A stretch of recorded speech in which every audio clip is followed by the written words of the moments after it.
Okay no, meron tayong GMC Denali Yukon. So may problema po ito sa kanyang transmission, no. Ito po yung problema natin, no, yung kanyang transmission fluid temperature. So may nakuha tayo na DTC na sana yun,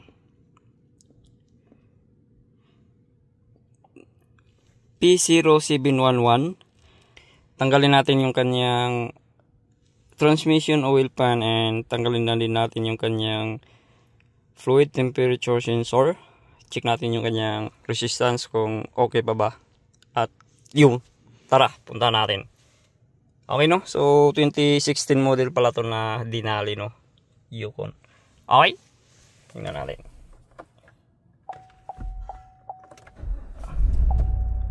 Ayan. So hindi naman po naka-appear dito sa kanyang cluster yung kanyang problema, pero pag may scan natin, nandun pa din yung kanyang DTC. Okay, tingnan natin. Baklasin natin. Iyo.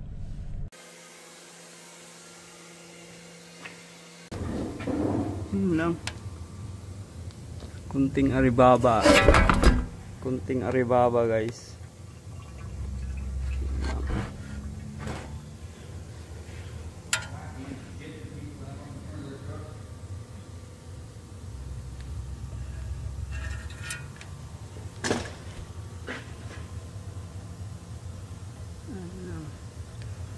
Ito. Okay. So ito yun. Ito yung test natin to. Tingnan natin yan. So ito na. Tanggalan natin. Iyo. Okay, 7.08 kilo ohms. Papalitan natin to. Papalitan natin yan. Okay no, so papalitan ko to. Yan, palitan natin yan. Iyo. Ito na.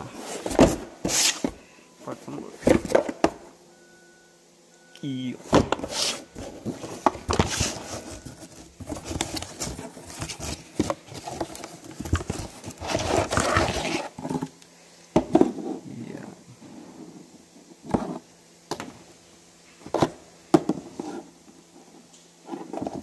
Goods. Palit natin yan. Test natin.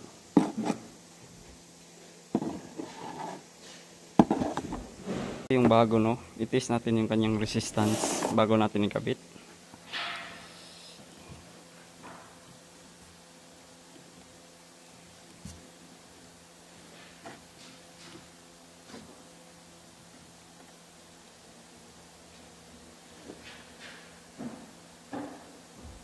So 2.77 kilo ohms lang.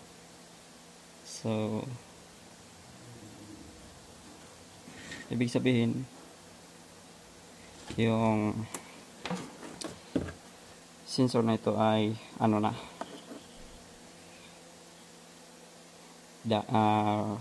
malfunction, so damage. So ito yung wiring niya, yung dalawa at saka yung dalawa ito. Okay, good. Kabit natin ito. Kabit natin yan. Okay no, so ito yung tinis natin, itong dalawa na ito. Yan, punta siya dito. Yan, yung dalawa na yan. Yan.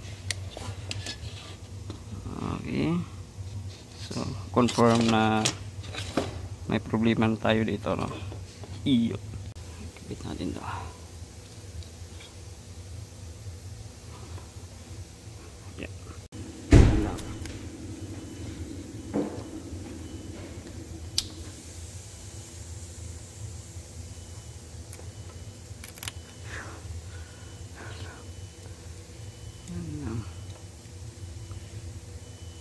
Iyo.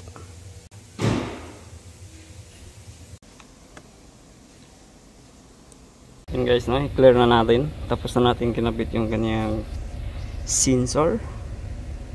Clear na natin guys.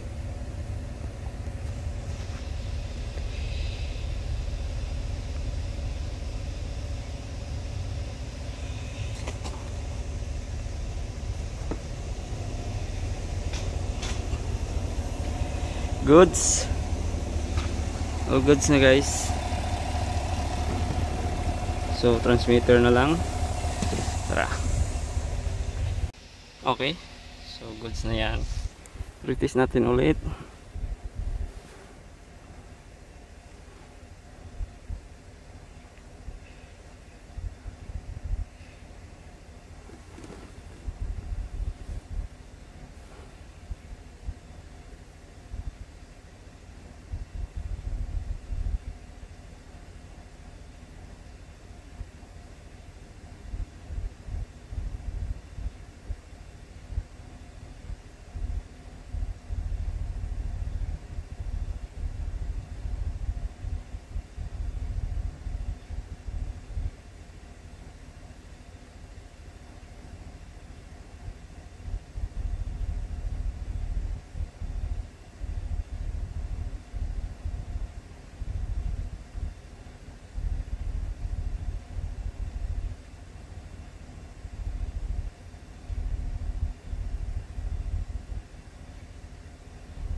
Goods.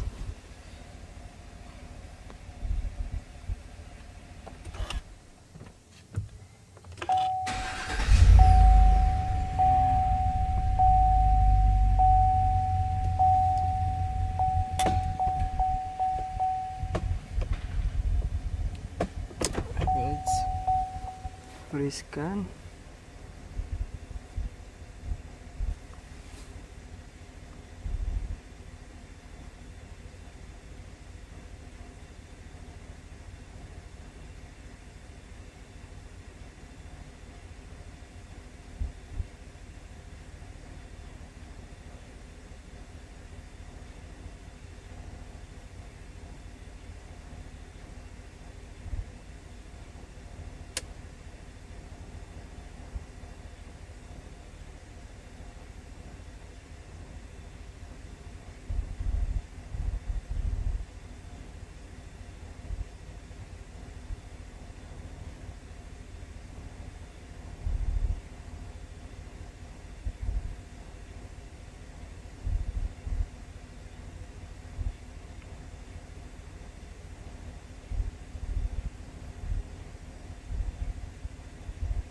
Yeah, it's good.